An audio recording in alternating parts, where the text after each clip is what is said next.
এখন আপনাদেরকে এমন একটি গল্প শোনাতে যাচ্ছি লিসেনার্স, যে গল্পটি আমি এবং আমার টিম আমরা কালেক্ট করেছিলাম আমরা যখন নওপাড়া টি স্টেটে গিয়েছিলাম হবিগঞ্জ জেলার। এবং আপনারা ইতোমধ্যে একজন ব্যক্তির সাক্ষাৎকার দেখেছেন, তিনি হচ্ছেন আমাদের দুলালদা। উনি একজন চা শ্রমিক, ওনার কাছ থেকেই বেসিক্যালি ঘটনা সংগ্রহ করা। এবং আপনারা ইতোপূর্বে যে ঘটনাটি শুনেছেন একটি সাপের গল্প, এটিও ওনার কাছ থেকেই কালেক্ট করা। এবং এখন যে গল্পটি আমি বলবো এটিও উনি আমাদেরকে বলেছেন। আমাদের সাক্ষাৎকারের একটি পর্যায়ে আপনারা শুনেছিলেন দুলালদা এক ধরনের লতার গল্প করছিলেন, ওনাদের ভাষায় এটাকে ভোলা লতা বলে। তো ওই ভোলা লতা রিলেটেড একটি গল্প উনি পরবর্তীতে আমাদের সাথে শেয়ার করেন, সেই গল্পটি এখন আপনাদেরকে আমি বলতে যাচ্ছি। প্রিয় লিসেনার্স, এই ভোলা লতা বিষয়ক কোনো বিষয় আসলে আগে থেকে আমার জানা ছিল না। হবিগঞ্জে নওপাড়া টি স্টেটে গিয়ে দুলালদার সাথে কথোপকথনেই আমরা প্রথমে বিষয়টা জানতে পারি। এবং এই রিলেটেড ঘটনাও এর আগে আমি কখনো আসলে পাইনি, এবারটাই প্রথম। তো কথা না বাড়ি আমি সরাসরি ঘটনাতে চলে যাচ্ছি। লিসেনার্স, দুলালদা উনি যেহেতু নওপাড়া টি স্টেটের একজন চা শ্রমিক, তো উনি যে ঘটনাটি আমাদের সাথে শেয়ার করেছেন এটিও ওই নওপাড়া টি স্টেটের একজন শ্রমিকের গল্প, কিন্তু উনি তার নামটা মনে করতে পারেন নাই, যার কারণে আমাদেরকে ওনার নামটা ঠিক বলতে না পারলেও ঘটনার সময় বা ঘটনার সব ডিটেলস আমাদেরকে বলেছেন। তো ওনারা একটা বিষয় আমাদেরকে বলেন, সেটা হচ্ছে যে চা শ্রমিকরা মাঝে মাঝে বাৎসরিক শিকার উৎসব করে। এটা বহু প্রাচীন তাদের একটা প্রথা। বছরের একটি নির্দিষ্ট সময়ে তারা দল বেঁধে শিকার করেন এবং সেই শিকারের পদ্ধতিটা এখনো তারা উৎসবের মতো করে চালু রেখেছেন। বিশেষ করে তীর ধনুক নিয়ে তারা শিকারে নামেন। পাহাড় থেকে নেমে আসা বা পাহাড়ি টিলার এদিকে আশেপাশে বেসিক্যালি তারা খরগোশ, বন্য শূকর, এই জিনিসগুলো তারা শিকার করে থাকেন। তো ওখানে থাকা যে সমস্ত নৃতাত্ত্বিক বা ক্ষুদ্র নৃগোষ্ঠী আছেন তাদের খাদ্যাভ্যাসের সাথে আমাদের তো অবশ্যই পার্থক্য রয়েছে। তো তারা এই ধরনের শিকারগুলো হরহামেশাই করেন, বিশেষ করে বছরের একটি নির্দিষ্ট সময় একটু বেশি করে থাকেন। তো লিসেনার্স, এই শিকারগুলো যখন তারা করেন, দেখা যাচ্ছে যে রাতের বেলা যখন বের হয় তখন একজন একজন করে বের হয়, দলবদ্ধভাবেও বের হয়। তো সারা রাত ধরে শিকার করে সকালে ফিরে আসে। কেউ যদি কোনো কারণে ফিরে আসতে দেরি করে বা সকালে আসতে একটু দেরি করে, কেউ উদ্বিগ্ন হয় না যে হয়তো চলে তো আসবেই। তো এরকম একজন ব্যক্তি, উনি একটু সাহসী ছিলেন অন্যদের থেকে। উনি চিন্তা করলেন যে একা একা বের হব। এর পিছনে কয়েকটা কারণ ছিল। সেটা হচ্ছে যে যদি দল বেঁধে বের হয় তখন শিকার যদি ছোট হয় তখন সেই ভাগাভাগি একটু বেশি হয়ে যাওয়ার কারণে মানে নিজের ভাগে একটু কম পড়ে। এই জন্য অনেকেই আবার একা একা শিকারে বের হন, তবে সাধারণত দলীয়ভাবেই তারা বের হওয়ার চেষ্টা করেন। তো ওই ব্যক্তি উনি একা একা বের হন। উনি একা একা বের হয়ে যেদিকে শিকার পাওয়া যেতে পারে ওদিকে উনি রওনা দেন। তো সবাই যেদিকে যাচ্ছিলেন উনি আবার ওদিকে যাচ্ছিলেন না, কারণ উনি চিন্তা করলেন সবাই যেদিকে যায় ওদিকে তো আসলে শিকার পাওয়াটা পসিবল হয় না। আসলে সবাই উৎসবের মতো করেই যায়, শিকার পেতেই হবে এমন কোনো বিষয় নয়। যিনি শিকার পান তিনি বেশ মানে প্রশংসিত হন তার সমাজে, এই আর কি। তো উনি চিন্তা করলেন এইবার আমি একটি অপরিচিত জায়গায় বা যে জায়গাতে কেউ আসলে যেতে চায় না আশেপাশে, সেখানে যাব শিকারের জন্য। তো রাতের বেলা যখন উনি বের হওয়ার পরে যথারীতি উনি তীর ধনুক নিয়ে বের হন। তো উনি যখন বেশ আধা কিলোমিটার 1 কিলোমিটার এগিয়েছেন, হঠাৎ করে মানে ঝোপের মধ্যে মনে হলো যে বড় কিছু নড়াচড়া করছে।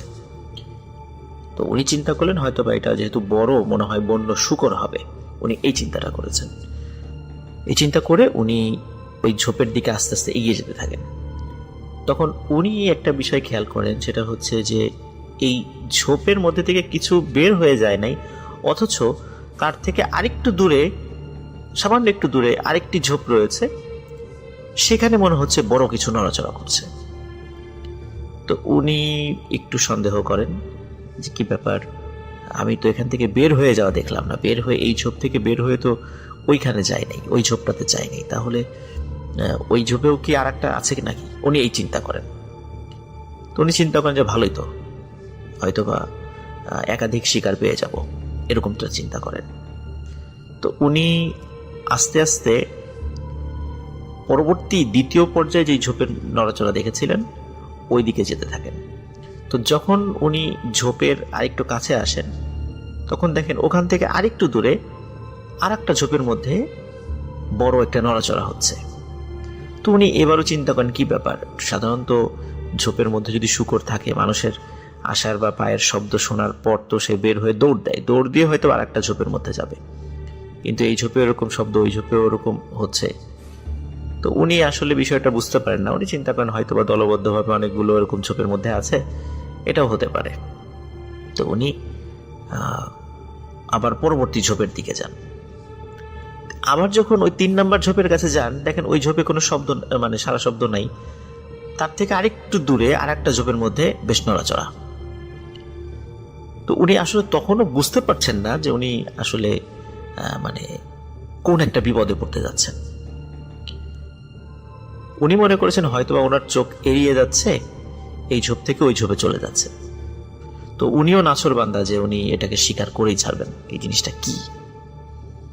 তো এইভাবে লিসেনার্স, উনি একটার পর একটা ঝোপ পার হতে হতে কোন দিক দিয়ে কোথায় যে চলে গেছেন উনি নিজেও জানেন না।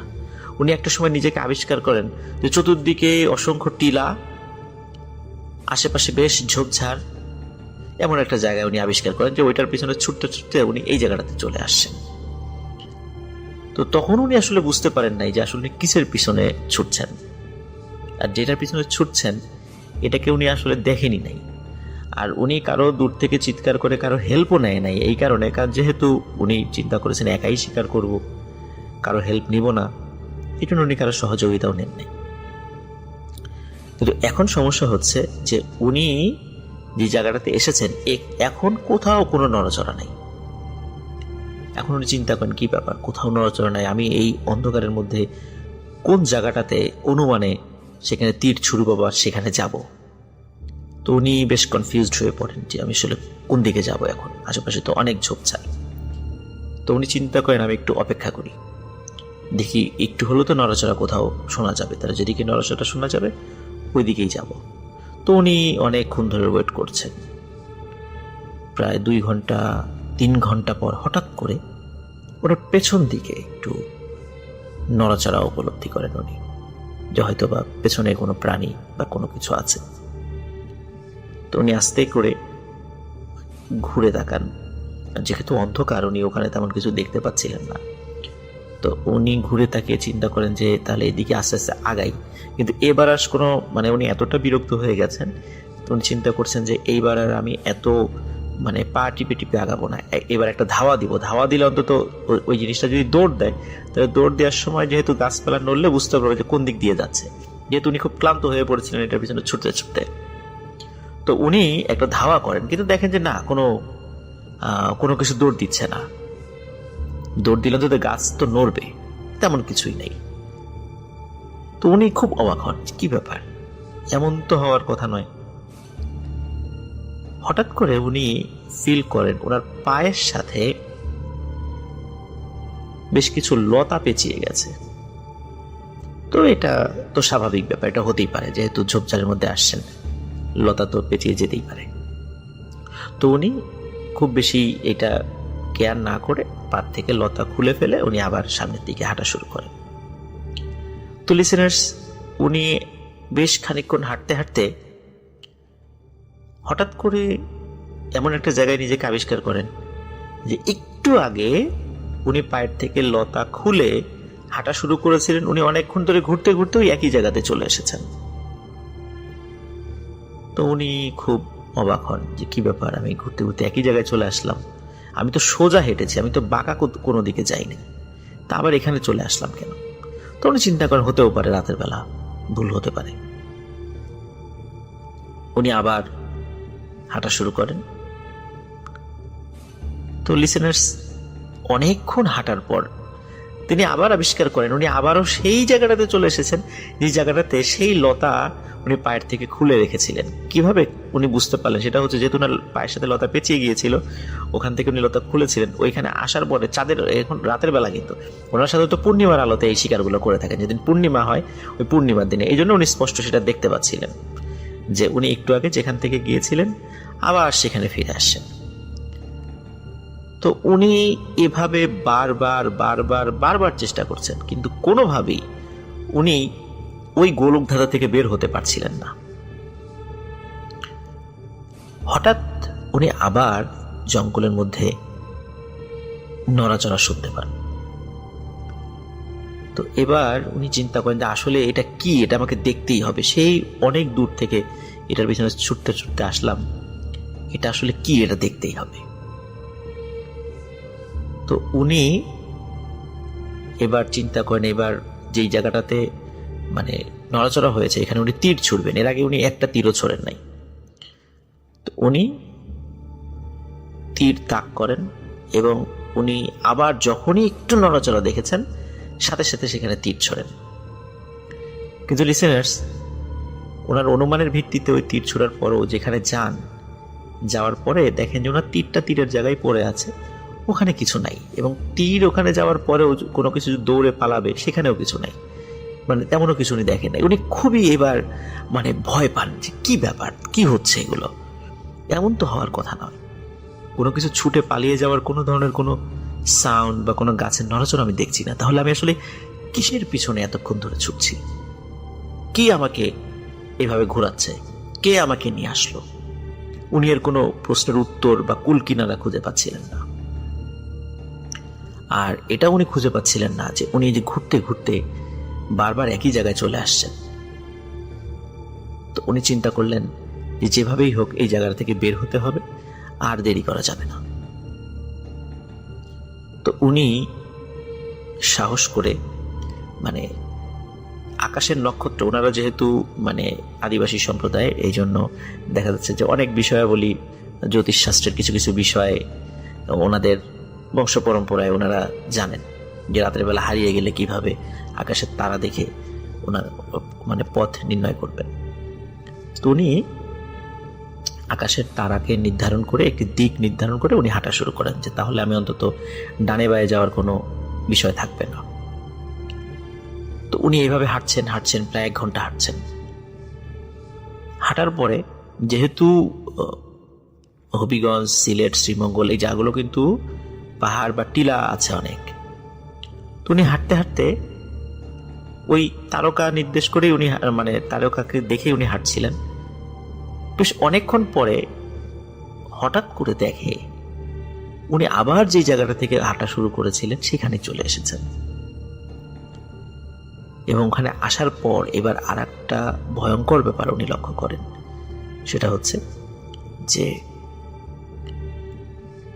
আশেপাশে যে ঝোপগুলো ছিল সেই ঝোপগুলোতে একত্রে বেশ কোনো কিছু নড়াচড়া করছে। মনে হচ্ছে যে অনেকগুলো একসাথে কিছু, কিন্তু কি সেটা, এটা উনি দেখতে পাচ্ছিলেন না। এবার উনি সাংঘাতিক ভয় পান, মানে এবার ওনার ভয়ের মাত্রা একদম চূড়ান্ত পর্যায়ে পৌঁছায় যে আসলে আমি কি বিপদে পড়লাম।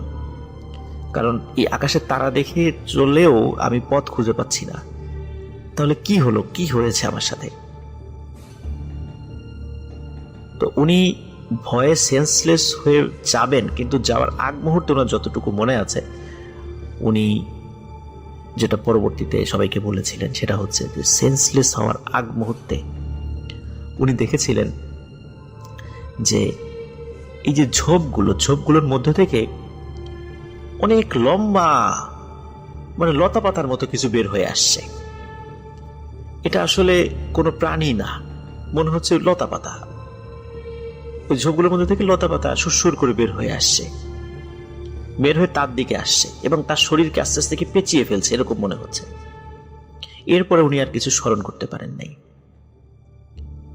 ওদিকে সকালেও যখন উনি ফিরে আসেন নাই, তখন আশেপাশের লোকজন একটু চিন্তিত হয়ে পড়ে যে কি ব্যাপার, ও সকালে আসলো না, সকাল গড়িয়ে দুপুর হয়ে গেল। তখন লোকজন তাকে একটু খোঁজার জন্য বের হন। খুঁজতে খুঁজতে খুঁজতে খুঁজতে বিকালের দিকে তাকে সেন্সলেস অবস্থায় সেখানে পাওয়া যায়। তো তাকে উদ্ধার করে নিয়ে আসা হয়। তো সব বিষয় খুলে বলেন। তো গ্রামের যিনি বা ওনাদের সম্প্রদায়ের যে প্রবীণ আছেন একজন বলেন যে তোমাকে যে এই পথ দেখিয়ে নিয়ে গেছে যে বা দিকভ্রান্ত করে দিয়েছে, এটি আসলে এক ধরনের গাছ, এটাকে ভোলালতা বলে। স্থানীয় ভাষায় সেটাকে ভোলালতা বলে, কারণ এই গাছটি চাইলে মানুষকে নাকি বিভ্রান্ত করতে পারে এবং কোনো কারণে কেউ যদি এই গাছটি একবার পা দিয়ে ডিঙায় বা পার হয়ে যায়, তাহলে তার দিকভ্রান্ত হওয়া ছাড়া আর কোনো উপায় নেই। অন্তত সকালের আগে সে কোনোভাবেই সে পথ খুঁজে পাবে না। তো এই ঘটনাটি ওনার সঙ্গে ঘটেছিল। প্রিয় লিসেনার্স, আমি বা আমার টিম গোলাম রাব্বি ভাই, রিফাত, আমরা এই দুলালদার কাছ থেকে ভোলালতার গল্পটি শুনেছিলাম। বিশেষ করে আমি পরবর্তীতে দুলালদার কাছ থেকে এই গল্পটি কালেক্ট করি। ফার্স্ট টাইম ভোলালতা সম্পর্কে হালকা আমাদেরকে ধারণা দিয়েছিলেন। আর আমি বলেছিলাম যে ভোলালতার দেখা পাওয়া যাবে কোথায়। তো উনি বলেছিলেন যে এখন অনেক জায়গা পরিষ্কার হয়ে যাওয়ায় এই বিশেষ করে ঝোপঝাড় থাকলে সেই জায়গাটাতে হঠাৎ করে কখনো কখনো রাতের বেলা ভোলালতার আবির্ভাব ঘটে, কিন্তু ইদানিং নাকি এটা কম দেখা যায়। তো উনি বললেন যে কখনো কখনো মানে একাধিক টিলা যদি পাশাপাশি থাকে এবং পাশে ঝোপঝাড় থাকে, এখনো নাকি রাতের বেলা কেউ কেউ এই ভোলালতার খপ্পরে পড়েন। তো ভোলালতা সম্পর্কে আগে আমাদের বা আমার কোনো ধারণা ছিল না। যেরকম আছে আমি জানতাম যে হয়তোবা বা দুষ্টু জিনেরা হয়তোবা মানুষকে দিকভ্রান্ত করে দেয়, কিন্তু এই গাছের আকৃতির যে অদ্ভুত জিনিসটাও যে মানুষকে দিকভ্রান্ত করতে পারে, এটা আসলে আমরা নওয়াপাড়া টি স্টেটে দুলালদার সাথে কথা না হলে এই গল্পটি সম্পর্কে আমাদের কোনো ধারণাই থাকতো না, বা আমিও জানতে পারতাম না। আশা করি গল্পটি লিসেনার্স আপনাদের ভালো লেগেছে।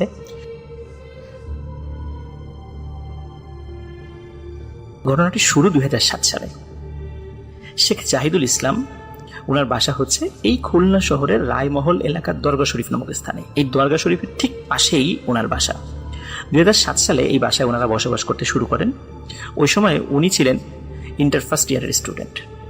উনি সায়েন্সে পড়তেন। কোনো এক রাতে উনি আইনস্টাইনের থিওরি অফ রিলেটিভিটি পড়ছিলেন, আপেক্ষিক যে তত্ত্ব সেটা পড়ছিলেন। সেটা পড়ার পরে উনি সেটা নিয়ে এতটাই চিন্তামগ্ন হয়েছিলেন, ওনার আশেপাশে এমন কিছু ঘটনা ঘটে যায় উনি সেটা প্রথমে বুঝতে পারেননি। হয়তো উনি যদি সেই বিষয়গুলো প্রথম দিকেই ধরতে পারতেন তাহলে খুব বেশি সমস্যা হয়তো বা হতো না পরবর্তীতে। আসুন সেই ঘটনাগুলোর দিকে আমরা চলে যাই। ওনার ওই সময়টাতে যখন উনি খুব চিন্তামগ্ন ছিলেন রাতের বেলা, তখন রাত বাজে প্রায় 12:30। উনি হঠাৎ শুনেছিলেন কিন্তু বিষয়টাকে গুরুত্ব দেননি, কারণ উনি একটা বিষয় নিয়ে খুব চিন্তিত ছিলেন বা ধ্যানমগ্ন বলতে পারেন। উনি শুনেছিলেন হঠাৎ করে বারান্দায় কিছু একটা হাঁটাহাঁটি করছে, এবং কিছুক্ষণ হাঁটাহাঁটি করার পর ঘরের মধ্যে কিছু একটা কালো ছায়ার মতো কিছু একটা ওনার ঘরে ঢুকলো, ওনার রুমে। উনি আসলে এতটা ভাবনার জগতে ছিলেন, কিছুই উনি বুঝতে পারেননি। হঠাৎ উনি ফিল করলেন কে যেন তার কানের মধ্যে ফু দিচ্ছে, দীর্ঘ সময় ধরে ফু দিচ্ছে।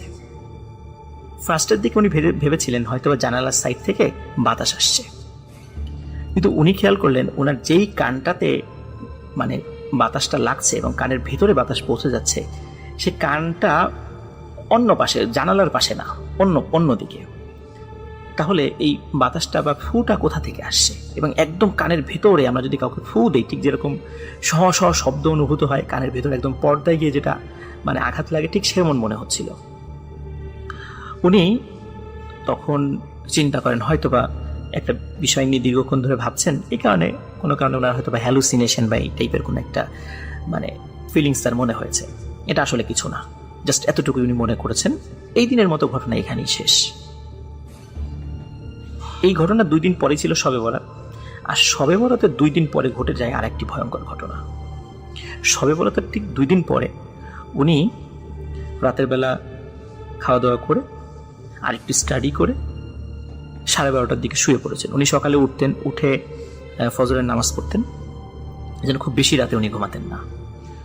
উনি যখন 12:30টার দিকে শুয়ে পড়েছেন, মাত্র লাইট বন্ধ করে ডিম লাইটটা অন করে জাস্ট কেবল শুয়েছেন আর কি। শোবার সাথে সাথে হঠাৎ করে ওনার মনে হলো যে জানালা দিয়ে একটা বাতাস ঢুকলো। বাতাসে ওনার আনালার যে আলনা ছিল, এই আলনার কাপড়গুলো একটু দুলে উঠলো, এবং এই বাতাসটি হঠাৎ করে ধবাস করে ওনার বুকের উপরে এসে লাগলো, এবং এমন ভারী মনে হচ্ছে ওনার বুকের উপরে কয়েক মণ ওজনের কোন একটি বোঝা চাপিয়ে দেওয়া হয়েছে। এবং এই হঠাৎ করে এরকম ভারী চাপ উনি অনুভূত হয়ে এমন জোরে একটা চিৎকার করেছেন, ওনার বাড়ির সকল সদস্য তো ওনার রুমে চলে এসেছে। শুধু তাই নয়, পাশে যে দরগা শরীফ ছিল, যে দরগা শরীফের কয়েকজন লোকও সেখানে চলে এসেছে, যে কি হয়েছে, এত জোরে চিৎকার কেন। সবাইকে উনি ঘটনাটি বলেন। যখনই লোকজন চলে এসেছে, সেই বুকের উপর থেকে সেই বোঝাটিও সরে গিয়েছে। উনি সবাইকে ঘটনাটি বলেন যে এই ঘটনা। তো সবাই বলে হয়তো বা তোমার বোবায় ধরেছিল। তখন উনি বলেন যে আমি তো ঘুমাই নাই, ঘুমালে নয় বোবায় ধরবে, কিন্তু আমি তো মাত্র শুয়েছি, তাহলে এই বোবায় ধরলো কিভাবে। সকলে বলেন যে তোমার হয়তো মনের ভুল হয়েছে, বা ঘুমিয়ে গিয়েছিলে, তুমি টের পাও নাই, এরকম মনে হয়েছে। বলে যে বোবায় ধরলে এমনই মনে হয়। কিন্তু উনি কিছুতেই বোঝাতে পারছিলেন না যে উনি মাত্রই লাইটটা অফ করে কেবল বিছানায় ওনার শরীরটাকে এলিয়ে দিয়েছেন। ঘুম তো আরো পরের কথা। তো যাই হোক, প্রথম দিন যে ঘটনাটি ঘটেছিল, যে কানে ফো দেওয়ার বিষয়টা, উনি ওনার পরিবারের সদস্যদেরকে ওইভাবে শেয়ার করেননি, উনি নিজে জাস্ট হ্যালুসিনেশন মনে করেছিলেন। দ্বিতীয় ঘটনা যখন পরিবারের সদস্যরা জানলেন, পরিবারের সদস্যরা তখন ওইভাবে গুরুত্ব দেয়নি।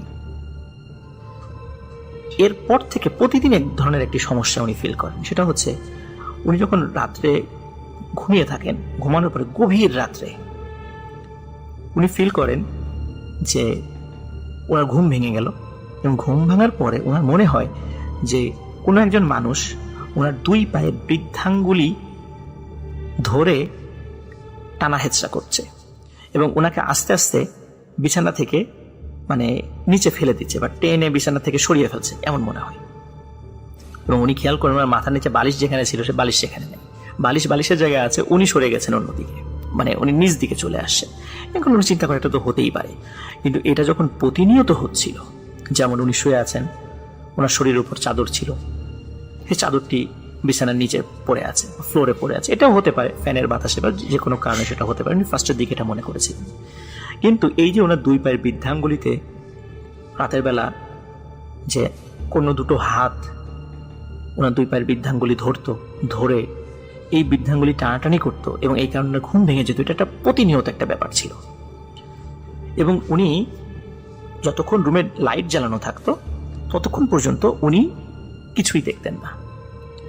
তো একদিন বিরক্ত হয়ে উনি লাইটটা জ্বালানোর পরে আশেপাশে খোঁজার চেষ্টা করেন, কি ব্যাপার, কি বিছানার নিচে খোঁজার চেষ্টা করেন, কাউকে দেখেন না। পরে আবার লাইটটা বন্ধ করে দেন। লাইটটা বন্ধ করার পর উনি আবারও ফিল করেন হঠাৎ করে ওনার বুকের উপরে ধপাস করে কিছু একটা বসে পড়েছে। তখন কিন্তু উনি যেহেতু ঘুম থেকে একবার উঠেছেন, আবার শুয়েছেন, তখন উনি আবার আয়াতুল কুরসি পড়া শুরু করেন। তখন তো উনি সেন্সে আসেন, কিন্তু ঘুমায় যাননি। তখন আস্তে করে বুকের উপর থেকে ওটা সরে যায়, এবং মনে হলো একটি ছায়ামূর্তি আবার ওনার বারান্দার দিকে চলে গেল, এবং বিদঘুটে একটি হাসি, একটি নারী কণ্ঠের একটি হাসি হেসে চলে গেল।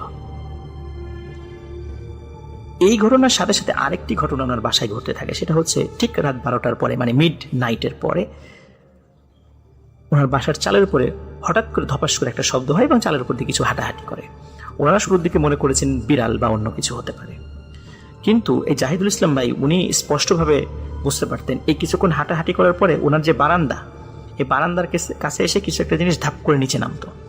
এই ধাপ করে নিচে নেমে একটি ছায়ামূর্তি ওনার ঘরের মধ্যে ঢুকতো, ঢুকে হাঁটাহাঁটি করতো, এই রুম থেকে ওই রুম, ওই রুম থেকে ওই রুম, এইভাবে হাঁটাহাঁটি করতো।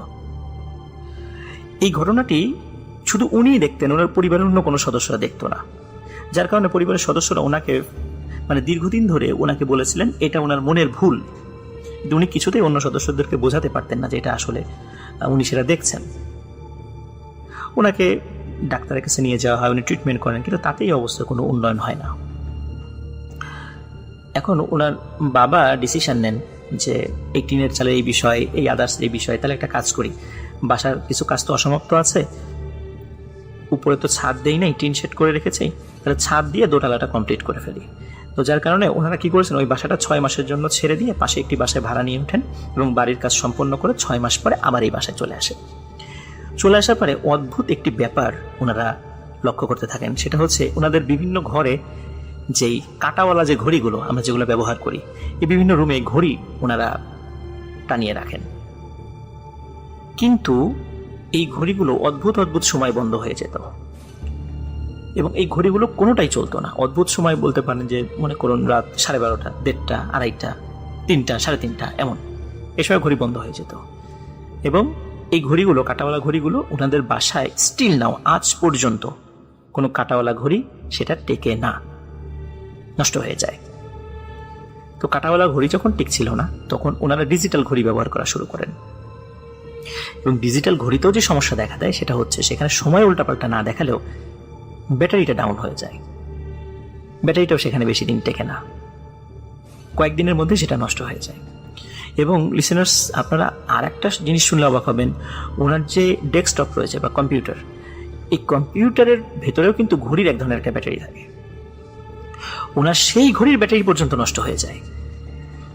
আজ পর্যন্ত ওনার বাসায় কাঁটাওয়ালা ঘড়ি তো টেকে তো নাই, ডিজিটাল ঘড়ির ব্যাটারিগুলোও নষ্ট হয়ে যায়।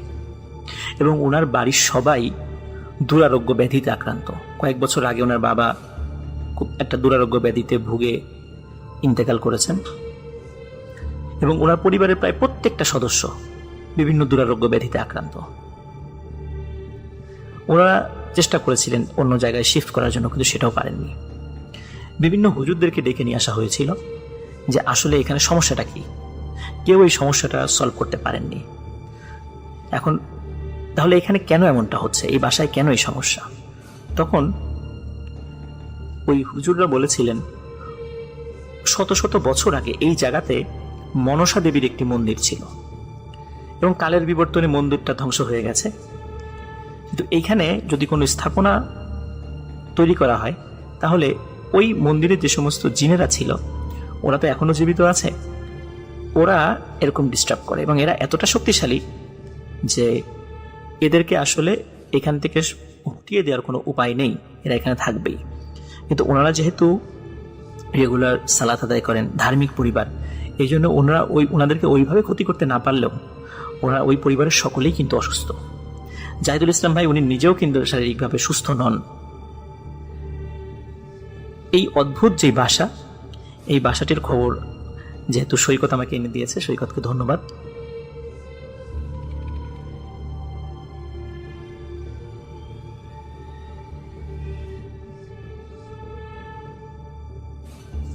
খুলনা শহরের রায়মহল এলাকার দরগা শরীফ নামক যে জায়গাটি আছে, সেই দরগা শরীফের পাশে একটি বাসা আছে।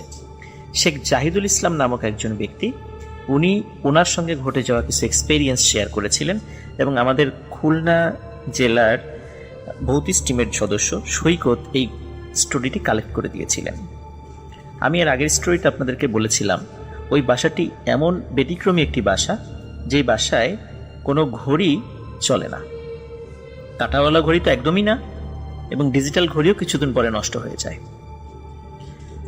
এই বাসারই আরও কিছু ঘটনা এখন আমি আপনাদের সঙ্গে শেয়ার করব।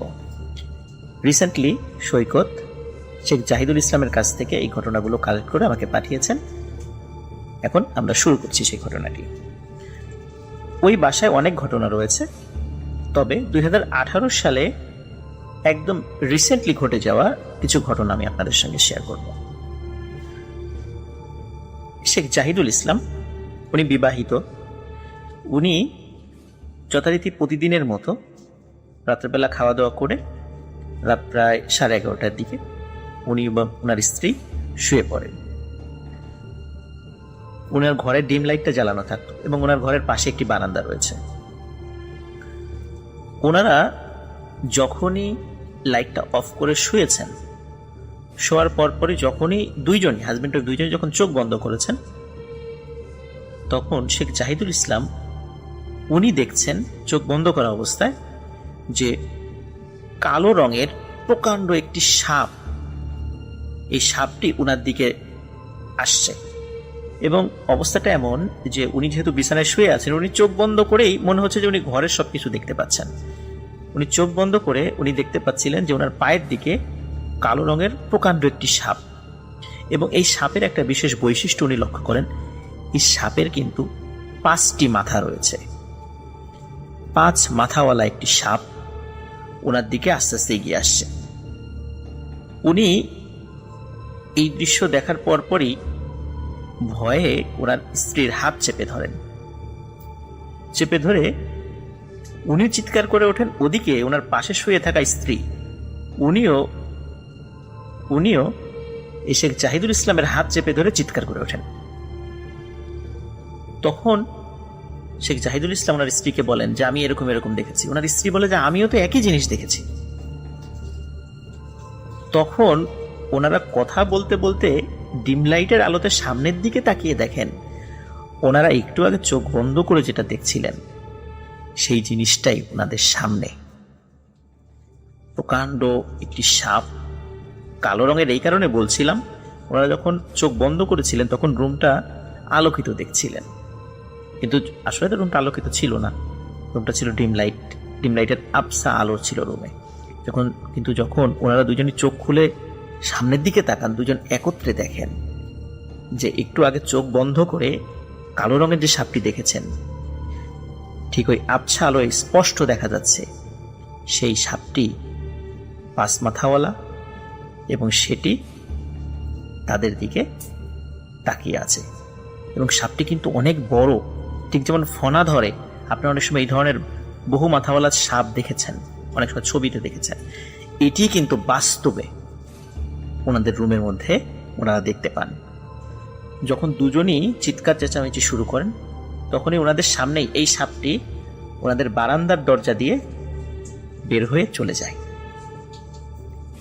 এটি ছিল প্রথম দিনের ঘটনা। এরপরে আসি তার পরের দিন কি হলো।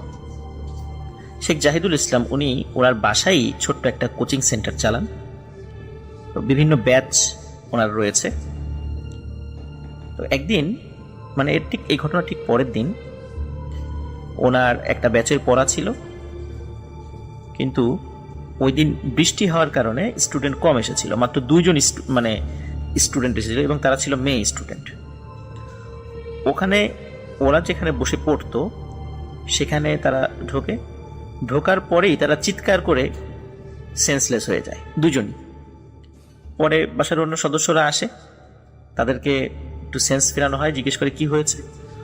ওরা বলে যে তারা যখনই ওই রুমে এসে বসেছে, বসার পর হঠাৎ করে তারা দেখতে পায় দরজা দিয়ে জানালা দিয়ে বিভিন্ন জায়গা থেকে কিলবিল করে অসংখ্য সাপ রুমের মধ্যে ঢুকে পড়ছে এবং তাদেরকে আক্রমণ করার জন্য উদ্যত হচ্ছে। তখনই তারা নিশ্চিত মৃত্যু ভেবে চিৎকার দেয় এবং তারপরে তাদের কিছু আর মনে নেই। তো এই সাপের এই উপদ্রব, এই কাল্পনিক সাপের উপদ্রব যখন শুরু হয় তখন শেখ জাহিদুল ইসলাম ভাইয়ের আম্মা উনি ওনাদের গ্রামের বাড়ি থেকে একজন প্রবীণ বৃদ্ধা মহিলাকে নিয়ে আসেন। তিনি তান্ত্রিক গোছের একজন মহিলা। উনি ওনার বাসায় আসার সাথে সাথে উনি বলেন যে এই বাসায় কোনো সমস্যা রয়েছে। তখন উনি বলেন যে আমি দেখি সমস্যা সলভ করতে পারি কিনা।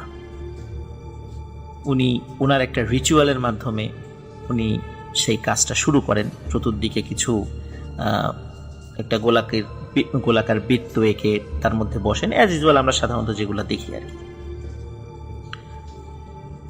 উনি যখন ওনার রিচুয়ালটা শুরু করেন হঠাৎ করে উনি মাটিতে শুয়ে ছটফট করতে থাকেন, বাবারে মরে গেলাম বাঁচাও, এরকম বলে ছটফট করতে থাকেন।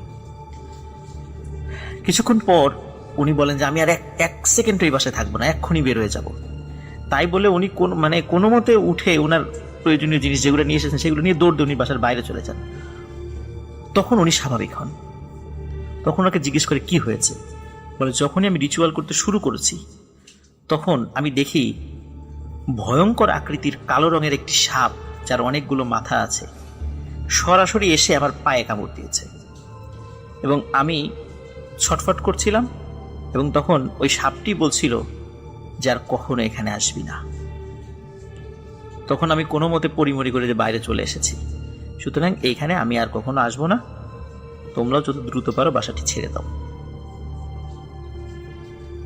এই ঘটনাটি এখানেই শেষ নয়।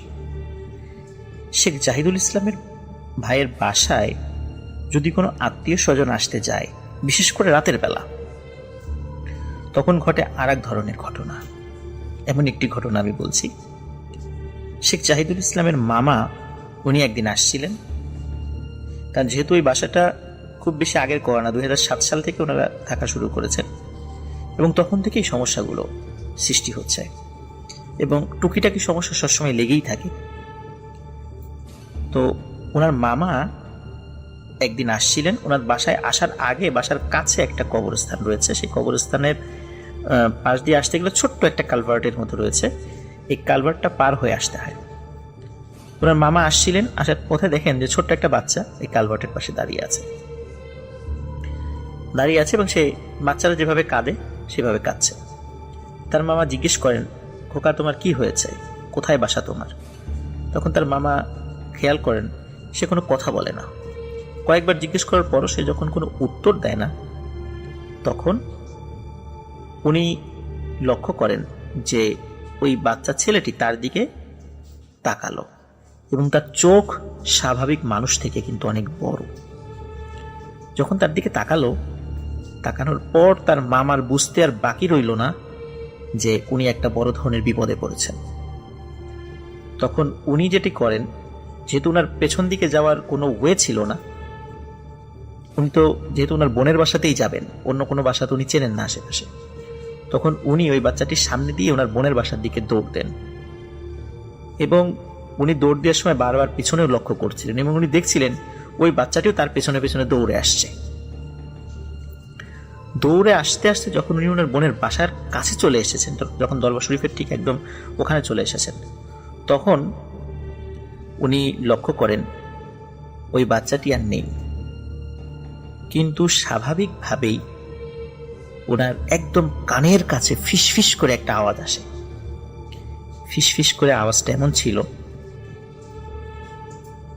আর কখনো এদিকে আসবি না। কিন্তু এর পরেও উনি এসেছেন একাধিকবার, কিন্তু দিনের বেলা এসেছেন। রাতের বেলা ওই বাসায় যদি কোনো গেস্ট আসে,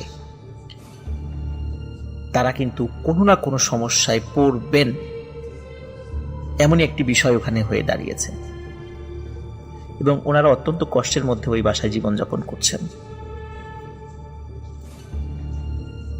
অনেক তান্ত্রিক কবিরাজ যারাই এসেছেন তারা সবাই একই কথা বলেছেন যে ওনার বাসাটি যেখানে অবস্থিত, শত শত বছর আগে ওখানে একটি মনসা দেবীর মন্দির ছিল এবং আমরা জানি মনসা কিন্তু সাপের দেবী, এবং ওই মন্দিরটা কালের বিবর্তনে হারিয়ে গেলে ওই জায়গার উপরই ওনাদের বাসা, এবং এই কারণে ওনাদের বাসায় এই ধরনের সমস্যা চলছে তো চলছে এবং এখনো চলছে। এটি ছিল ঘটনা।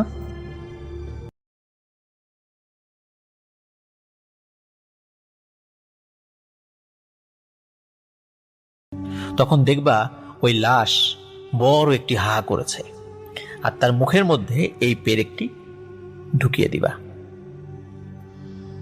তো চিন্তা করে যে লাশ যে চারটা থাকবে, একটা শ্মশানে যদি লাশ থাকে, সেই লাশের সাথে তো আত্মীয় স্বজনও থাকে, তাহলে আত্মীয় স্বজনের সামনে কি এই কাজটি করা সম্ভব? এই প্রশ্নটি ওই তান্ত্রিককে জিজ্ঞাসা করে। তো তান্ত্রিক বলে শুধু চারটি লাশই থাকবে আর কোনো মানুষ থাকবে না। সুতরাং 2016 সালে এই ঘটনাটা আমি সংগ্রহ করেছিলাম সিলেট থেকে। ওই সময় আমি একটি বেসরকারি শিক্ষা প্রতিষ্ঠানে চাকরি করতাম। আমার চাকরির সুবাদে বাংলাদেশের বিভিন্ন স্থানে ক্লাস নিতে যেতে হতো, আর ওই সময় আমি বিভিন্ন জায়গা থেকে ঘটনা সংগ্রহ করতাম। তো ওই যেখানে মানে ওই প্রতিষ্ঠানের একটা পিয়ন ছিল, ওই পিয়ন ছেলেটার কাছ থেকে আমি ঘটনাটি সংগ্রহ করেছিলাম, আর এই ঘটনাটি ওর এক আত্মীয় বড় ভাইয়ের সাথে ঘটেছিল। ঘটনাটি মোটামুটি বছর 30 হবে এরকম, মানে সূত্রপাত আর কি। তো ওই ছেলের ওই আত্মীয় ভাই, সে সরাসরি কোনো ব্ল্যাক ম্যাজিকের সাথে জড়িত না থাকলেও, মানে সরাসরি সে কোনো ব্ল্যাক ম্যাজিক না করলেও ব্ল্যাক ম্যাজিকে সে সহায়তা করত। তার ছিল বেজায় সাহস, এবং তার এই সাহসিকতাটাকে পুঁজি করে বিভিন্ন তান্ত্রিক কবিরাজ তারা তাদের জন্য প্রয়োজনীয় যে জিনিসগুলো থাকে সেগুলো তারা সংগ্রহ করতেন। যেমন শ্মশান রিলেটেড বিভিন্ন জিনিস, কবর রিলেটেড বিভিন্ন জিনিস, মৃত ব্যক্তির কাফনের অংশবিশেষ নিয়ে আসা, কোনো তান্ত্রিক মারা গেলে কবর খুঁড়ে তার শরীরের কোনো অংশবিশেষ নিয়ে আসা, এই জিনিসগুলো সাধারণত সে করত মোটা টাকার বিনিময়ে। বহু টাকা পয়সা সে অল্প বয়সে ইনকাম করেছিল, কিন্তু সে সেটা রাখতে পারেনি। তো আমাকে যে ছেলেটা বলেছে, ওই সময় তার বয়স ছিল 25-26 বছর। আর যখন সে নিজের চোখে বিষয়টি দেখেছিল তখন তার বয়স ছিল 5-6 বছর। তো তাহলে আমরা হিসাব করতে পারি যে ওই সময় তো 2016 সাল, এখন আরো 6 বছর, তার বয়স এখন বেড়ে দাঁড়িয়েছে প্রায় 28 বছর বা এরকম কাছাকাছি আর কি। তাহলে আজ থেকে প্রায় 25 বছর আগে বা প্রায় 30 বছর এরকম একটা সময়ের মধ্যবর্তী সময় ঘটনাটি। তো প্রিয় লিসেনার্স, ওই ছেলেটি একজন তান্ত্রিকের সাথে, শুধু একজন না, বেশ অনেক তান্ত্রিকই তার সাথে যোগাযোগ রাখতো বিভিন্ন প্রয়োজনীয় জিনিসের জন্য, মানে তাদের জন্য যেগুলো প্রয়োজন ছিল। তো এই ছেলেটির বাড়ি ছিল সিলেটের জকিগঞ্জের কোন একটা প্রত্যন্ত গ্রামে তার বাড়ি ছিল। তো ও তো এই কাজগুলো রেগুলার করতো, বিভিন্ন তান্ত্রিকরা জানতো, তান্ত্রিকরাই বিভিন্ন তাদের ফরমাইশ দিত তার কি কি জিনিস লাগবে, যেহেতু তার অনেক সাহস ছিল। একবার একজন তান্ত্রিকের কাছে কেউ একটা ব্ল্যাক ম্যাজিক সংক্রান্ত বিষয়ে আসলো, যে কোনো একজন ব্যক্তির প্রেমে সে দেওয়ানা হয়ে গেছে, তাকে কাছে পেতে হবে, যেন সে তো তাকে পাত্তা দিচ্ছে না, সেজন্য তার প্রতি মানে তার ভালোবাসার সৃষ্টি হয় আর কি, তার জন্য। তো এই ধরনের একটা তদবির যখন ওই তান্ত্রিকের কাছে আসে, তখন তান্ত্রিক কি করে, ওই ছেলেটিকে খবর দেয়। সে আসার পরে বলে যে তোমাকে যে তাবিজটা দেব, তুমি রাতের বেলা, অমাবস্যার রাতে, সাধারণত এই কাজগুলো অমাবস্যার রাতেই সে করত, তো অমাবস্যার রাতে তুমি একা গিয়ে একটা মন্দিরের ঠিকানা বলে দেয়, এই মন্দিরে মূর্তির হাতের সাথে বা পায়ের সাথে বেঁধে আসবা, বাস এতটুকুই তোমার কাজ, আর কিছু না। তো বলে আর মানে কঠিন কাজ কি, তো আমার জন্য অনেক সহজ। তো তাবিজটি দিয়ে দেয়। যথারীতি তার এলাকার বাইরে অন্য একটি জায়গায় সে একটি মন্দির সন্ধান জানতো, সে চিন্তা করলো যে ওই মন্দিরে যাব। ওই মন্দিরে একটা বিশেষত্ব ছিল, ওই মন্দিরের বাইরে একটা মোটামুটি লোহার একটা গেট ছিল, মানে অনেক সময় গাড়ি ঢুকলে আমরা অনেক গেটটা ধাক্কা দিয়ে খুলে দিই না, ওই টাইপের একটা গেট। তবে লোহার গেট হলেও অতটা শক্ত সমর্থ গেট না, মানে নড়বড়ে বলা চলে আর কি, গ্রাম অঞ্চলের তো বুঝতেই পারছেন আপনারা। তো গেটটা খোলাই থাকে সারাদিন, আর মন্দিরে স্বাভাবিকভাবে ওই পুরোহিত বা অল্প কিছু লোকজন ছাড়া কেউ আসেও না, আর মন্দিরে তো চুরি করার কোনো জিনিসও নেই সেখানে যে অন্য কেউ আসবে। তো যাই হোক, সেও চিন্তা করেছে যে কোন মন্দিরে গেলে সহজে সে ঢুকতে পারবে। তো ওই চিন্তা করে ওর পাশের গ্রামের একটি মন্দিরের কথা সে চিন্তা করে। রাতের বেলা সে সেখানে যায়। যথারীতি মন্দিরের গেট খোলাই ছিল, সে ভেতরে ঢোকে। আর মন্দিরের ভিতরে ওই সময় ইলেকট্রিসিটি ছিল না, বা থাকলেও হয়তো বা কারেন্ট ছিল না, এমনটা হতে পারে। তো সে মন্দিরে যায়, মন্দিরে যাওয়ার পর মূর্তির শরীরের কোনো একটা অংশের সাথে, হাত বা পা কোনো একটা হতে পারে, তো বেঁধে দিয়ে সে পেছন দিকে ঘুরে চলে যেতে থাকে। সে যখনই পেছন দিকে ঘুরেছে তখনই সে দেখে, মানে সে ফিল করে যে 5 আঙ্গুলের দুটো হাত তার কাঁধের উপরে কে যেন রাখলো, এবং হাতগুলো প্রচন্ড শক্ত, এবং হাতের আঙ্গুলগুলো মনে হচ্ছে অনেক বড় বড় এবং মোটা মোটা। মনে হচ্ছে কেউ যেন ভালোবেসে তার 2 কাঁধের উপরে 2 হাত রেখেছে। 2 হাতের কারণে তার শরীর অনেক ভারী হয়ে যায়, এবং হাতটা রাখার পরে আস্তে আস্তে হাতটা দিয়ে তার কাঁধের উপর চেপে ধরছিল। সে যখনই বুঝতে পারলো যে বিপদে পড়ে গেছে, আর এই ধরনের ক্ষেত্রগুলোতে পেছন দিকে যে ঘুরে তাকাতে হয় না, সে কিন্তু সেটা খুব ভালো করেই জানতো, কারণ সে এই সমস্ত বিষয়ে খুবই পারদর্শী ছিল এবং খুব সাহসী মানুষ ছিল। সে চিন্তা করলো যদি একবার আমার কাঁধ খামচে ধরতে পারে, কাঁধ ছিঁড়ে ফেলে দেবে। সে নিজের সর্বশক্তি দিয়ে ওখান থেকে, মানে ওই 2 হাতের, মানে নিচের হাতের নিচে যে শরীর অংশটা ছিল সেখান থেকে নিজেকে ছুটিয়ে নিয়ে দিল দৌড়। যখনই দৌড়ে গেটের কাছে গিয়েছে, হঠাৎ করে ক্যাচ ক্যাচ শব্দে গেটের 2টা পাল্লা বন্ধ হয়ে গেল। তখনও সে কিন্তু পেছন ফিরে তাকায়নি। গেটের উপর দিয়ে টপকে যাওয়া খুবই সহজ ছিল, এটা এমন একটা গেট ছিল। তো সে সেটাই করলো। যেহেতু চিকন পাতলা হ্যাংলা মানুষ ছিল, টপকে যাওয়াটা তার জন্য সহজই ছিল। সে দ্রুত টপকে গিয়ে, মানে যখন সে টপকে যাওয়ার পরে তার বডিটা তো পেছন মানে সামনের দিকে একটু ঘুরে এসেছে আর কি, মানে মন্দিরের দিকে আর কি। সে কিন্তু জানতো যে সেদিকে তাকানো যাবে না, যেভাবেই হোক ঘুরে তাকানো যাবে না। কিন্তু সে আবছা যতটুকু দেখেছে, সে দেখেছে প্রকাণ্ড ভয়ানক চেহারার কেউ একজন দাঁড়িয়ে আছে ওখানে। কিন্তু সে কিন্তু ভয় পায়নি, সে ওখান থেকে দৌড়ে চলে আসে। পরের দিন তান্ত্রিককে সে বলে যে এই ঘটনা ঘটেছে। তো তান্ত্রিক বলে যে বিভিন্ন ধর্মীয় উপাসনালয়, সেই ধর্মের অনেক জিনেরা বসবাস করে। কেউ যদি রাতের বেলা সে সমস্ত জায়গায় যায়, এই জিনেরা মানুষকে ভয় দেখায়। তো ওই মন্দিরে থাকা কোনো একটি শক্তিশালী জিন তোমাকে ভয় দেখিয়েছে। যাই হোক, তুমি চলে আসছো, কোনো সমস্যা নেই। যাই হোক, প্রথম ঘটনা এখানেই সমাপ্তি। দ্বিতীয়, ওই তান্ত্রিক, মানে সেম তান্ত্রিক, তাকে আরো একটি কাজ দেয়। এই কাজ করতে গিয়ে ঘটে তার সাথে আরো একটি ঘটনা।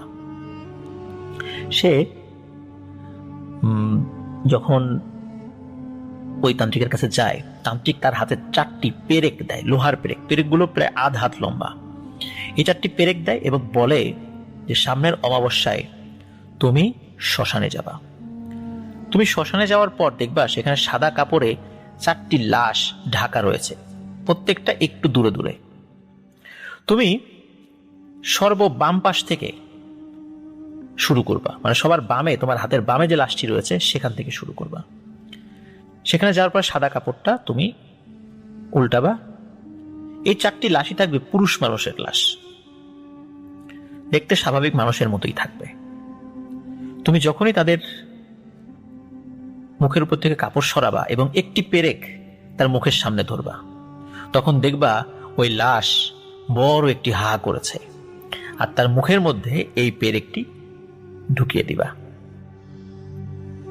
তো চিন্তা করে যে লাশ যে 4টা থাকবে, একটা শ্মশানে যদি লাশ থাকে, সেই লাশের সাথে তো আত্মীয় স্বজনও থাকে, তাহলে আত্মীয় স্বজনের সামনে কি এই কাজটি করা সম্ভব? এই প্রশ্নটি ওই তান্ত্রিককে জিজ্ঞেস করে। তো তান্ত্রিক বলে শুধু 4টি লাশই থাকবে, আর কোনো মানুষ থাকবে না, সুতরাং এটা নিয়ে তোমার কোনো চিন্তার কারণ নেই। সে কিন্তু বুঝে যায় যে এই 4টি লাশ যে স্বাভাবিক কোনো মানুষের লাশ নয়,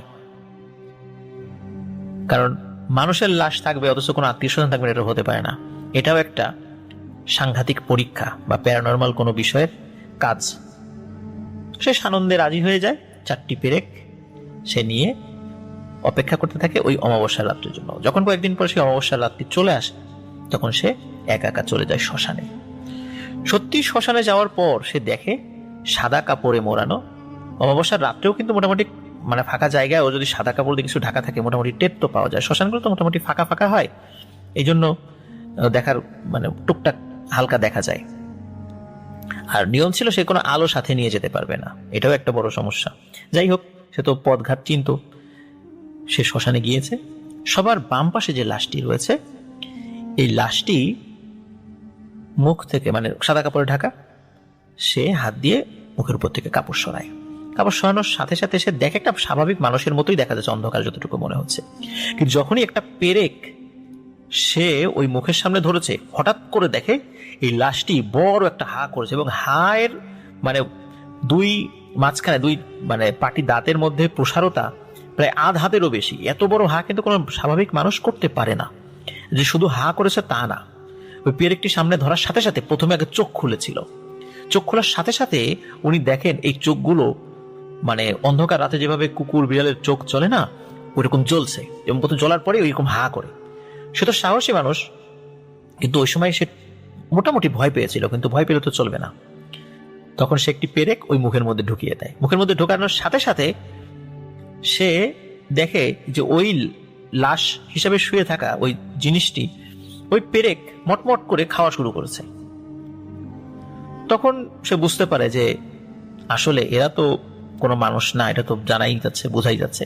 তখন সে দ্রুত ওইখান থেকে সরে অন্য যে লাশের কাছে চলে যায়, আর একটা লাশ। সেখানেও সেম ঘটনা, এরকম করে 4টি লাশ। এই লাশগুলো সেখানে ছিল যেগুলো, সেগুলোর মুখের মধ্যে পেরেক সে দেয়। প্রত্যেকটা লাশই এরকম কটমট করে এই পেগুলো খাচ্ছে, এরকম শব্দ হচ্ছিল, সে শুনেছে। সে যখন ফিরে আসছে তার বাড়ির দিকে, হঠাৎ করে মনে হলো কে যেন তার পিছু হাঁটছে। এবার সে পেছনে ফিরে তাকিয়ে দেখে এই যে 4টি লাশ ওখানে ছিল, এই 4টি লাশ তার পেছনে পেছনে আসছে। সে চিন্তা করে এই কথা তো ওই তান্ত্রিক বলে দেয়নি যে এই 4টি লাশ পিছু পিছু আসবে। তখন সে একটু ভয় পায়, সে দেয় বাড়ির দিকে দৌড়, এক দৌড় সে বাড়িতে চলে যায়। বাড়িতে চলে যাওয়ার সাথে সে দরজা টরজা বন্ধ করে বিছানায় শুয়ে পড়ে। শুয়ে পড়ার সাথে সাথে তার দরজা জানালায় টোকা শুরু হয়। তার নিকট আত্মীয় স্বজন, মা বাবা, এখন মা বাবা তো অন্য রুমে শুয়েই আছেই, কিন্তু তার মা বাবার কণ্ঠ এবং আরো নিকট আত্মীয় স্বজন বন্ধু বান্ধবদের কণ্ঠে বারবার দরজা জানালা টোকাচ্ছে, বলছে দরজাটা খোল, দরজাটা খোল, কথা আছে, জরুরি দরকার আছে। কিন্তু ও তো জানে যে এই ধরনের ঘটনা হয়, পরিচিত কণ্ঠে ডাকে, আর যদি একবার খোলে তাহলে তো ভয়ানক বিপদ আছে। সে এগুলো কোনো পাত্তাই দেয় না। সকালে উঠে বাড়ির সদস্যরা এবং সেও দেখতে পারে অনেক কাক, মানে প্রায় 30-35টা কাক মরে বাড়ির সামনে পড়ে আছে। তো কাকগুলো কেন মরে পড়ে আছে এটি অন্যরা বুঝতে না পারলেও সে কিন্তু বুঝেছিল। সে বুঝেছিল কাকগুলোকে আসলেই কাক নাকি কাক রূপী কোনো জিন যেগুলো মরে পড়ে আছে। হয়তোবা নিজের অজান্তেই এই কাজটি করতে গিয়ে বহু জিনের মৃত্যুর কারণ হয়েছে সে। যাই হোক প্রিয় লিসেনার্স, সবচেয়ে ভয়ঙ্কর ব্যাপার যেটি এতক্ষণ যেগুলো বললাম, এগুলো তো নিঃসন্দেহে ভয়ঙ্কর। এই ধরনের কাজ করতে গেলে এই ধরনের বিষয় সামনে চলেই আসে, কিন্তু ব্ল্যাক ম্যাজিকের যে পরিণতি সেই বিষয়টি এখন আমি বলবো। ও কিন্তু খুব বেশি দিন বাঁচেনি, 25 থেকে 26 বছর বয়স হয়েছিল তার। হঠাৎ করেই কোনো এক কারণে সে মারা যায়। সকালবেলা তার মা বাবা তাকে ডাকতে গিয়ে দেখে ঘরের দরজা খোলে না। সে অবিবাহিত ছিল, সে তো দরজা খোলে না। অনেক ডাকাডাকির পরে যখন ওঠে না, তখন দরজা ভেঙে ভিতরে গিয়ে দেখে সে মরে পড়ে আছে। মানে স্বাভাবিক মনে হচ্ছে যে সে স্ট্রোক করেছে, স্ট্রোক করে মারা গেছে ঘুমের ঘরে, এরকমটা মনে হচ্ছিল। যাই হোক, সবাইকে খবর দেওয়া হয়, লাশকে গোসল দেওয়ার জন্য মানে সবকিছু রেডি করা হচ্ছে। তো হঠাৎ করে পরিবারের সদস্যরা দেখে যে ভয়ানক একটি সাপ, কালো রঙের সাপ, সাপের রংটি কুচকুচে কালো, বেশ মোটা, লম্বা। এই সাপটি ফনা ধরতে পারে না, মানে সে ফনা ধরতে পারে না, কিন্তু মাথাটা মোটা, অজগর সাপের মতো। এই সাপটি ওই ছেলের লাশের পাশে বসে আছে। অনেকেই লাঠি নিয়ে এগিয়ে এসেছে সাপটিকে তাড়ানোর জন্য, কেউ মারার জন্য এগিয়ে এসেছে, কিন্তু ওই সাপটি যখন কেউ এগিয়ে আসে এমন ভাবে ফোঁস শব্দ করে ওঠে, মানে ফোঁস ফোঁস শব্দ করে, ওই ভয়ঙ্কর শব্দে কেউ কাছে আসে সাহস পায় না। লাঠি দিয়ে বাড়ি দেওয়া তো অনেক দূরের কথা। এখন কি করবে? যেই একবার দেখতে আসে, বিশেষ করে মহিলারা যেই এসেছে, ভয়ে সেই অজ্ঞান হয়ে গেছিল সাপের দিকে তাকিয়ে। কেউ মানে ভয়েই ওই বাড়ির কাছে আসছিল না, কিন্তু লাশ তো দাফন করতে হবে। তখন পরিবারের সদস্যরা একজন হুজুরের কাছে যান। ওইখানে কাছে একজন হুজুর, উনি বেশ ভালো আল্লাহওয়ালা মানুষ ছিলেন। উনি আসেন। উনি আসার পরে উনি একটু দোয়া করেন ওখানে দাঁড়িয়ে, সাপ থেকে একটু দূরে দাঁড়িয়ে দোয়া করার পরে হঠাৎ করে দেখা যায় যে ওই সাপটি চলে যায়। কোন দিকে চলে গেছে কেউ দেখেনি, দেখে হঠাৎ করে চলে গেছে। তো চলে যাওয়ার সাথে সাথে হুজুর বলেন দ্রুত এই লাশটিকে গোসল দিতে হবে এবং দ্রুত দাফন কাফন করতে হবে, দেরি করা যাবে না। ওদিকে দ্রুত কবর করা হয়ে যায়। দ্রুত হুজুর নিজে দাঁড়িয়ে থেকে তাকে গোসল দেন। গোসল দেওয়ার পরে তাকে যখন মানে কাফনে মোড়ানো হয়েছে, কাফনে মোড়ানোর পরে জানাজার হবে এমন ভাব, হঠাৎ করে কোথা থেকে ওই সাপটি এসে উপস্থিত, আবার সেই সাপ এসে উপস্থিত। তখন এখন মানে তখন তো মানে মোটামুটি আত্মীয় স্বজনরা কিছু এসেছে, এই সাপ দেখে ভয়ে তো কেউ আর আগায় না। তখন হুজুর বলেন যে আসেন আমরা সবাই আল্লাহর কাছে দোয়া করি তার জন্য। হুজুর সকলকে নিয়ে আল্লাহ তাআলার দরবারে 2 হাত তুলে দোয়া করতে থাকেন। তিনি এরকম দোয়া করেছেন, আমি যতটুকু শুনেছি, যে আল্লাহ, এই ব্যক্তি যতই অন্যায় করুক না কেন তার শাস্তি তুমি কবরে দিও। সে যদি কোনো অন্যায় করে থাকে, বা অবশ্যই সে অন্যায় করেছে, তুমি রহমানুর রহিম, তুমি তাকে ক্ষমা করবা কি করবা না এটা তোমার ব্যাপার, কিন্তু আল্লাহ তুমি এত মানুষের সামনে তাকে আর লাঞ্ছিত করো না। তার কবরের আযাব তুমি দাও, কিন্তু এত মানুষের সামনে তারা লাঞ্ছিত করো না।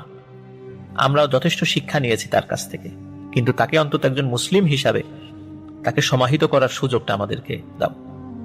এ ধরনের দোয়া করতে থাকে এবং উপস্থিত মুসল্লিরা হুজুরের আবেগ তাড়িত হয়ে দোয়া মানে যখন পড়তে থাকে তারাও আবেগ আপ্লুত হয়ে যায়, সবাই চোখ বন্ধ করে তারাও নিজেদের কৃতকর্মের জন্য অঝরে চোখের পানি মানে ফেলছিল।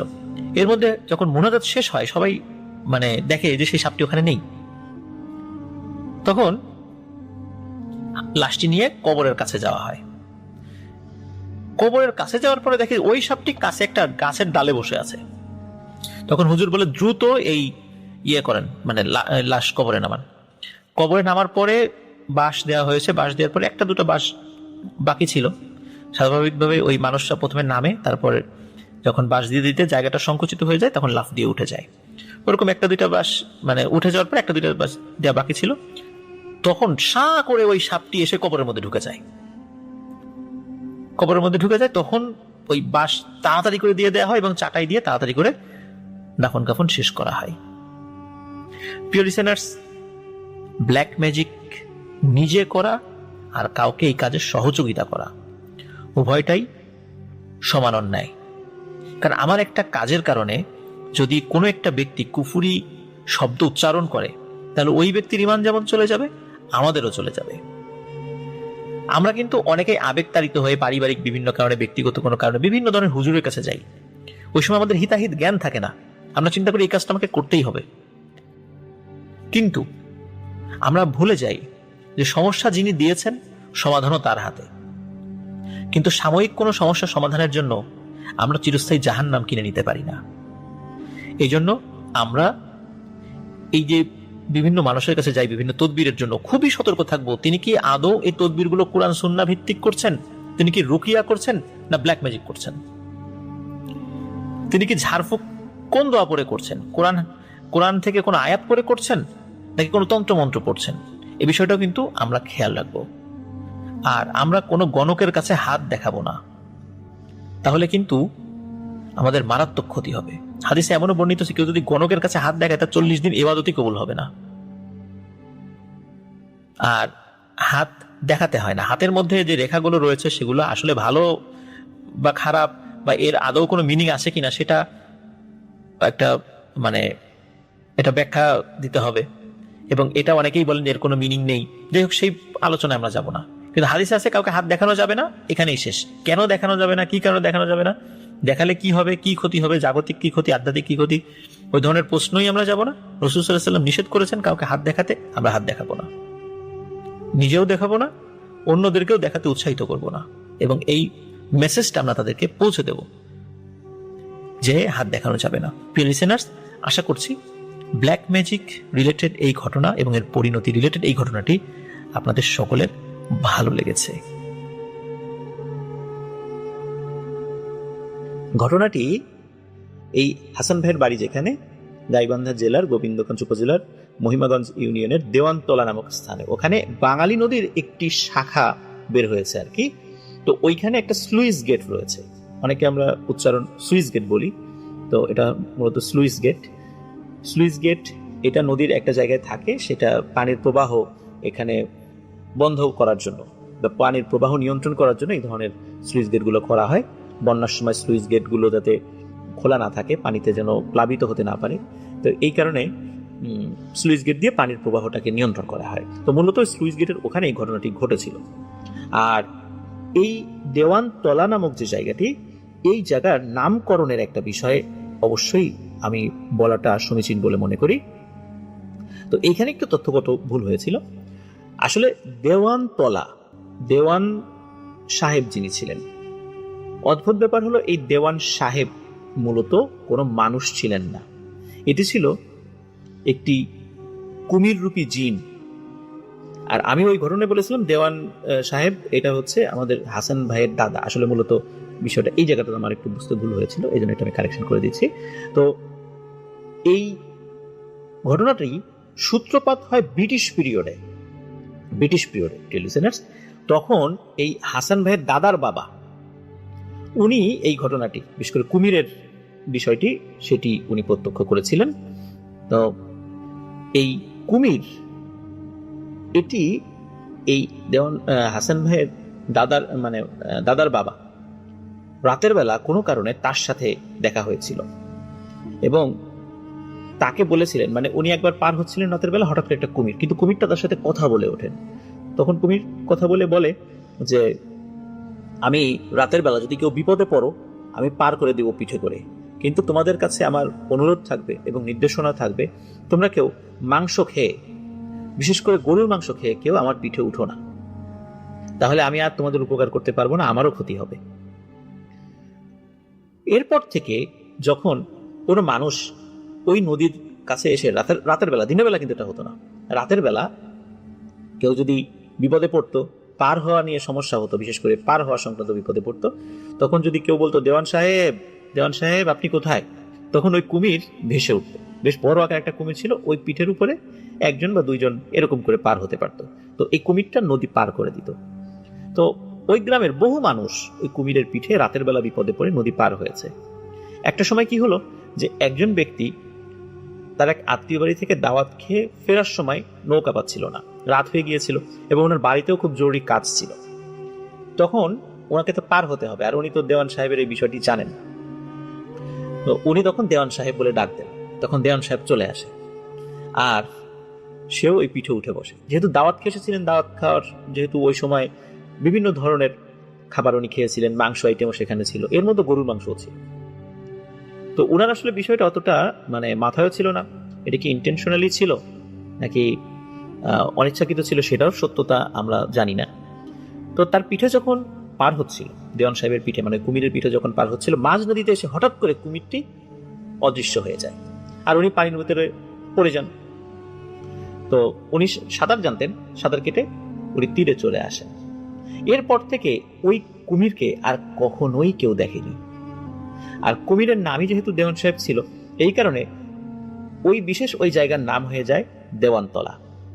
হাসান ভাই, আমি এই যে একটু আগে আমি কথা বলেছিলাম তার সাথে, মানে তথ্যগত যে সমস্যা হয়েছিল, হাসান ভাই বললেন যে পাকিস্তান পিরিয়ডেই ওইখানে ব্রিজ হয়ে গিয়েছিল, এখন তো নতুন করে আরো অনেক সুন্দর জিনিস হয়েছে আর কি। তো এই কারণেই ওই জায়গাটার নাম দেওয়ানতলা। আর যেহেতু বুঝতেই পারছেন প্রিয় লিসেনার, যেহেতু ওইখানে এই টাইপের একটা প্যারানর্মাল বিষয় রয়েছে, স্বাভাবিকভাবে ওই জায়গায় কোনো ভয়ঙ্কর ঘটনা ঘটতেই পারে। এবার আমরা চলে যাচ্ছি মূল ঘটনায়। ঘটনাটির সময় 2007 সালে, খুব বেশি দিন আগের কথা নয়, এবং ঘটনাটি যেখানে ঘটে সেটা হচ্ছে ওই দেওয়ানতলার স্লুইস গেটে। স্থানীয় এক প্রভাবশালী ব্যক্তির ছেলে, সে ওই স্লুইস গেটে